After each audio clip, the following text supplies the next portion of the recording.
Hello everyone, कैसे हैं आप सभी लोग। आशा करती हूँ आप सब लोग ठीक होंगे। आप सभी का स्वागत है मेरे चैनल पर। जैसा कि अभी तक हमने बीएड फर्स्ट ईयर के फर्स्ट पेपर और सेकंड पेपर का चैप्टर डिस्कशन कर लिया है।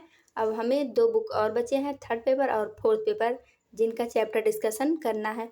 इस वीडियो में हम थर्ड पेपर का चैप्टर डिस्कशन करेंगे और आने वाली जो वीडियो है उसमें हम लोग फोर्थ पेपर का चैप्टर डिस्कशन करेंगे।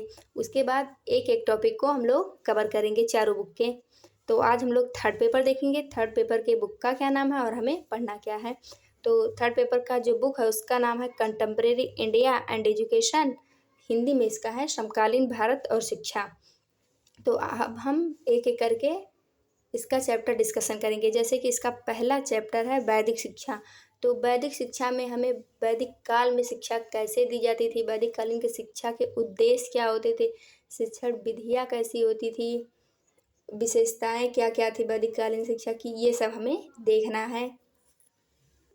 वैदिक काल में कौन कौन सी शिक्षण पद्धतियाँ थी, ये सब भी हम आने वाली वीडियो में देखेंगे। और जो हमारा दूसरा चैप्टर है वो है बौद्ध शिक्षा। और अब हम लोग देखेंगे बौद्ध शिक्षा में हमें पढ़ना क्या है। बौद्ध शिक्षा में जैसे वैदिक कालीन शिक्षा में वैदिक कालीन शिक्षा के उद्देश्य, विशेषताएं, शिक्षण विधियाँ, ये सब पढ़नी थी। गुरु शिष्य संबंध, ठीक उसी प्रकार बौद्ध कालीन शिक्षा में बौद्ध शिक्षा के उद्देश्य, बौद्ध शिक्षा की विशेषताएं, बौद्ध शिक्षा के गुण और दोष, बौद्ध कालीन शिक्षा में शिक्षण पद्धतियाँ कैसी थी, ये सब हमें पढ़ना है। हमारा जो अगला और तीसरा चैप्टर है वो है मुस्लिम शिक्षा। मुस्लिम शिक्षा में भी हमें मुस्लिम काल में शिक्षा कैसे दी जाती थी, शिक्षण की कौन कौन सी विधियाँ थी, किन किन स्तरों पर शिक्षा दी जाती थी, तथा मुस्लिम कालीन शिक्षा के कौन से गुण और दोष थे, ये सब हमें इस चैप्टर में देखना है। अब हमारा जो अगला चैप्टर है वो है चार्टर एक्ट 1813। तो हमें 1813 के चार्टर एक्ट को पढ़ना है। उसमें कौन कौन सी घटनाएं घटित हुई वो सब देखना है, क्या क्या सुझाव दिए गए हैं ये सब हमें देखना है। और जो हमारा अगला चैप्टर है पांचवा, वो है मैकाले का विवरण पत्र। इसमें हम लोगों को मैकाले रिपोर्ट के बारे में पढ़ना है। मैकाले विवरण पत्र का दीर्घकालीन सुझाव क्या था, संक्षिप्त सुझाव क्या था, ये सब हमें देखना है इस चैप्टर में। और जो हमारा अगला चैप्टर है वो वुड का घोषणा पत्र है। इस चैप्टर में हम लोग देखते हैं कि हमें पढ़ना क्या है। वुड के घोषणा पत्र में हमें ये देखना है कि शिक्षा किस प्रकार से दी जाती थी, किन स्तरों पर दी जाती थी, तथा वुड घोषणा पत्र का भारतीय शिक्षा पर क्या प्रभाव पड़ा। तत्कालिक प्रभाव और दीर्घकालिक प्रभाव दोनों हम लोग देखेंगे। जो हमारा अगला चैप्टर सातवां है वो है राष्ट्रीय शिक्षा आंदोलन। राष्ट्रीय शिक्षा आंदोलन क्यों शुरू किया गया, इसको शुरू करने के क्या उद्देश्य थे, ये सब हमें इस चैप्टर में देखना है। और जो हमारा अगला और आठवां चैप्टर है वो है गोखले बिल 1910 से 12। इसमें हमें क्या पढ़ना है हम लोग देखते हैं। गोखले बिल में गोपाल कृष्ण गोखले ने निःशुल्क एवं अनिवार्य शिक्षा की मांग की थी। और जो हमारा अगला चैप्टर है अब उसको हम देखते हैं।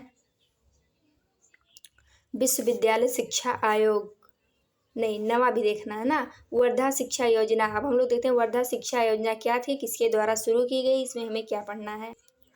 वर्धा शिक्षा योजना में महात्मा गांधी जी ने बेसिक शिक्षा के आधारभूत सिद्धांतों पर विशेष बल दिया।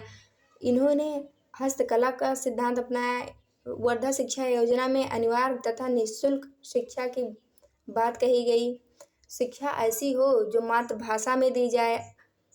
वर्धा शिक्षा में आत्मनिर्भरता एवं स्वावलंबन पर अत्यधिक बल दिया गया। महात्मा गांधी जी ने कहा कि शिक्षा को जीवन से जोड़ने का सिद्धांत बनाया जाए। हमारा जो अगला और 10वां चैप्टर है वो विश्वविद्यालय शिक्षा आयोग। अब हम लोग देखेंगे हम लोगों को विश्वविद्यालय शिक्षा आयोग में क्या पढ़ना है तथा क्या नहीं पढ़ना है। विश्वविद्यालय शिक्षा आयोग का गठन 1948 से 49 में राधाकृष्णन द्वारा किया गया। इसे राधाकृष्णन आयोग भी कहा गया।